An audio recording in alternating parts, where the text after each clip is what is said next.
Yes, he was. He started in about 1921.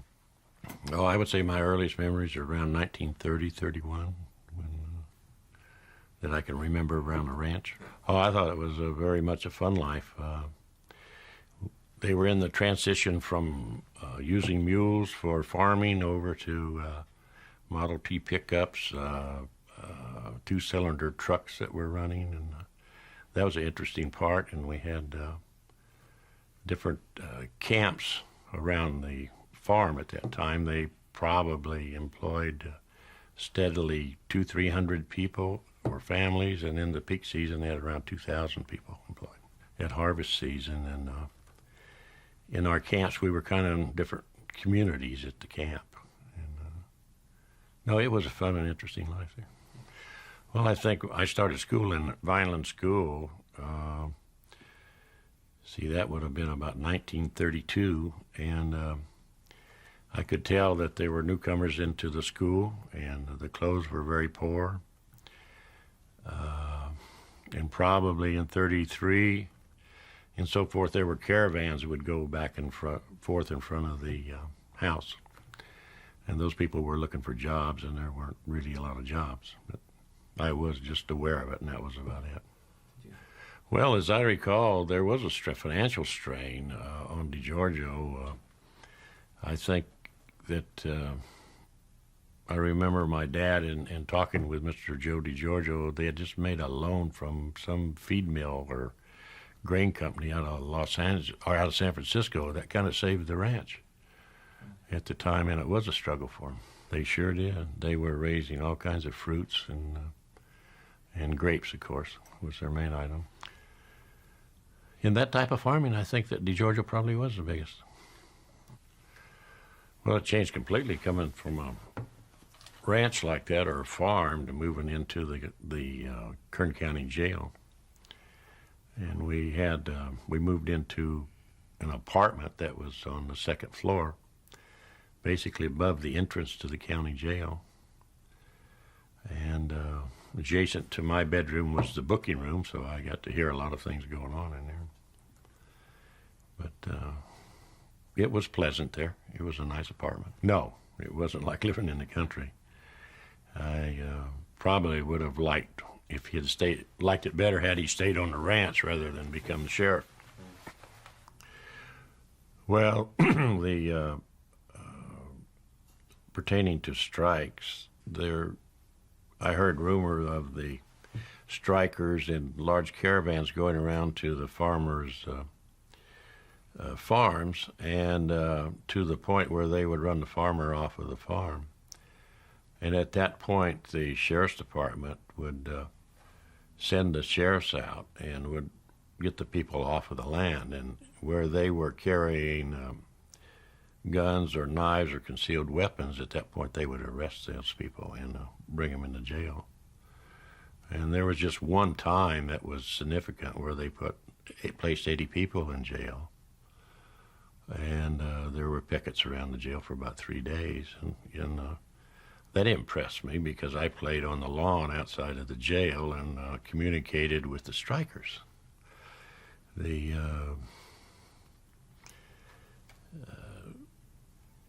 strikers were fairly well organized and carried picket signs and were organized with evidently political or organized labor entities. They sure were picketing where I lived.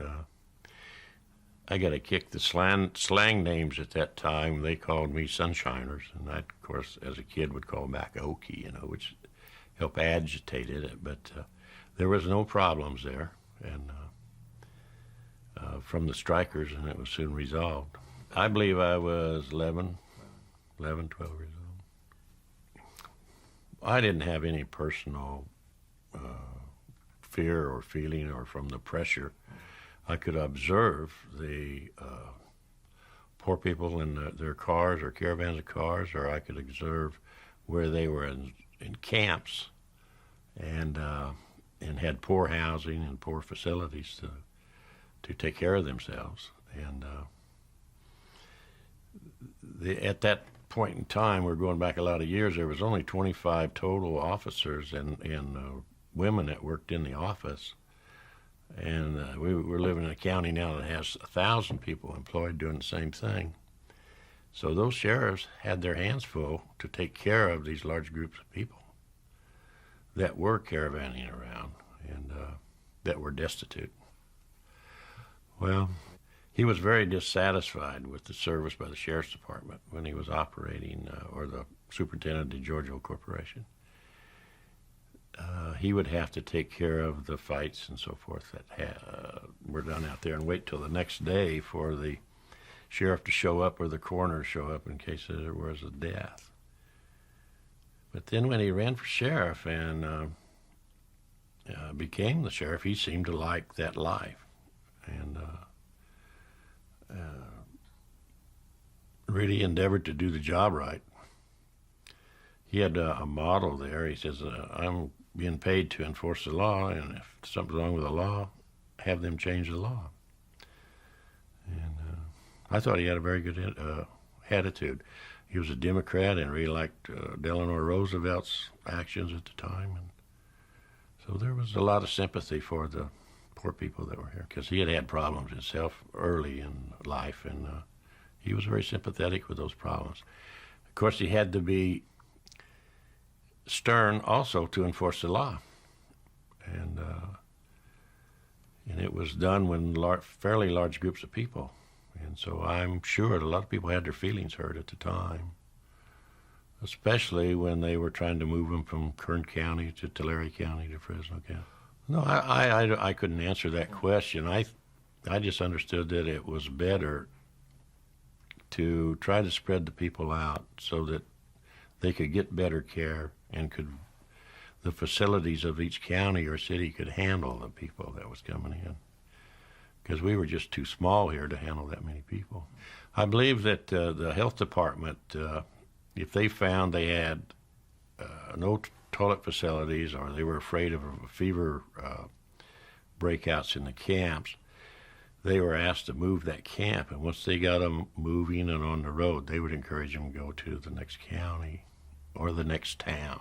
And I think that's how quite a few people left Arvin from Bakersfield to Shafter to Wasco and so on and so forth, and spread out through our county plus the Tulare County and Fresno County. I believe the health department found on their own what was wrong and would encourage had to get help from the sheriff's department to move the people, because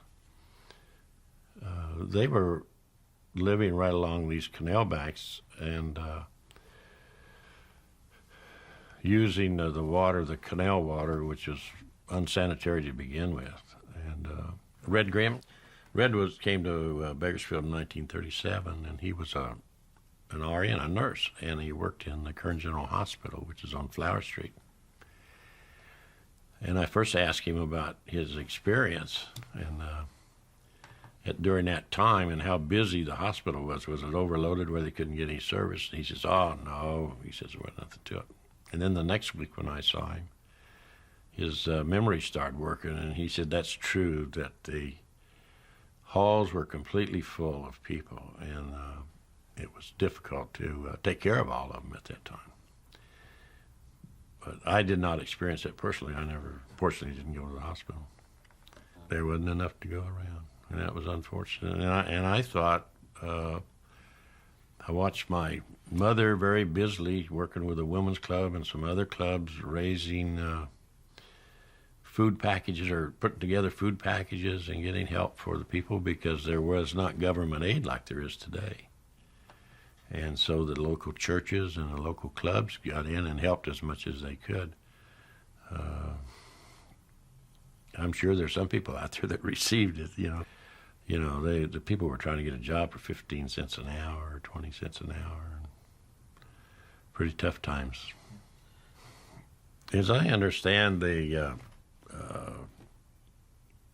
plan that they had, if it was a plan, but the idea that they had to move the people that were on the road was to try to move them away from the areas where they were already congested. They wanted to go back into these camps that were already congested. so that once they got them moving, they would try to move them to another town or encourage them to go to another town or encourage them to go to the next county. And I believe the next counties were doing the same thing. They were trying to encourage them to stay on the road and go through, so that these hundreds and thousands of people the load could be spread out through the South Valley, South San Joaquin Valley. And I believe that plan was effective. It probably the movement of the camps bothered some people a great deal. But then once that they moved, I believe they were better off in the long run. And I believe that, yes, 38, 39, and 40, things were getting better as far as jobs were concerned. And there wasn't the influx of people that we had earlier, the earlier 4 or 5 years. And that relieved the living conditions around Kern County quite a bit. But I believe the big improvement came when the war, the Lockheed opened an airplane plant here later on. People were going to work for the shipyards. And I think that relieved a great deal. And the other thing is there was a movement into the service with the young men, so that opened up jobs for others. And there was a little bit of shortage of young men, at the early part of the war. Yeah. Oh, absolutely, yeah. Well, in the high school, the kids that were turning 17 years old were joining the service and leaving high school. And so there wasn't any youngsters growing up into the labor market at that point. So I thought it was getting better I think 38 was better than 37. And I believe 39 and 40 was a lot better. And I think after that, the history of the influx of people was over, really, or the bad experiences they were having was over at that point. Well, I look at it as a good time, really. It's unfortunate that some people were so destitute.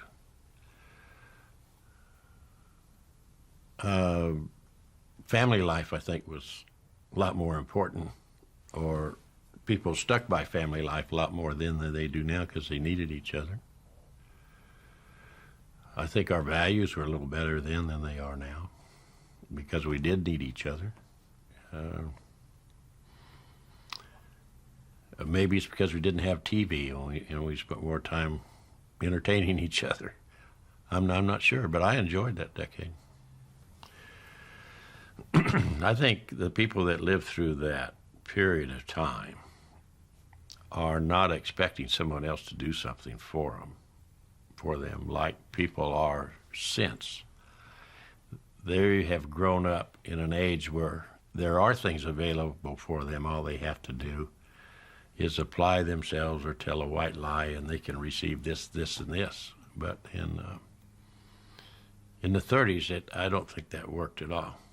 And I think, thank goodness, they had the CCC and the WPAs and all of those things. And there were people in there that didn't work hard, but they were there.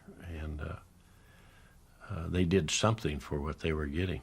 And that's a little different than it is today. There's a lot of people not doing anything and receiving quite a bit. I think Roosevelt got an awful lot of credit for the programs that he started. I believe that was one of them, was the CCC was started by him. And the other Reconstruction financing things that gave people some capital to get started. My father thought he did great. I'm a Republican, and I look at things a little bit differently than what Roosevelt did, but I believe at the time he may have done a good job. Desperate times, very desperate times. Nobody knew what would work. I'm trying to recall the end of the WPA, and I can't. It must have been towards the end of the war. It did stop in 44. Yeah. Well, I remember people, working with shovels, and a lot of them leaned on the shovel. We used to laugh about that, but they were out there working anyway, or leaning on the shovel. So, But as I go to the mountains, there are miles and miles of nice trail that was built by this different groups that was formed at that time. Oh, absolutely did contribute a great deal. I believe our local county firehouses and county buildings were built out of adobe brick, and they were made with WPA help. And they're just now tearing down the last of those and replacing them with new buildings. And they built a big fairgrounds for us, and a big horse barns was all out of that. And, well, I have an expression that's probably a lot of others use. When I was a boy, this is what happened, or that is what happened. And I'm not sure they really believe me. You know, they think I'm telling them a story about what it was. But like I had to clean horse stalls before I went to high school in the morning, and then I'd come back and I got paid for exercising the horses. My children have never thought about that, you know. But I've explained to them that we had to work early, and there wasn't the child labor laws that there is now, and so a lot of kids were working. But they don't really believe it.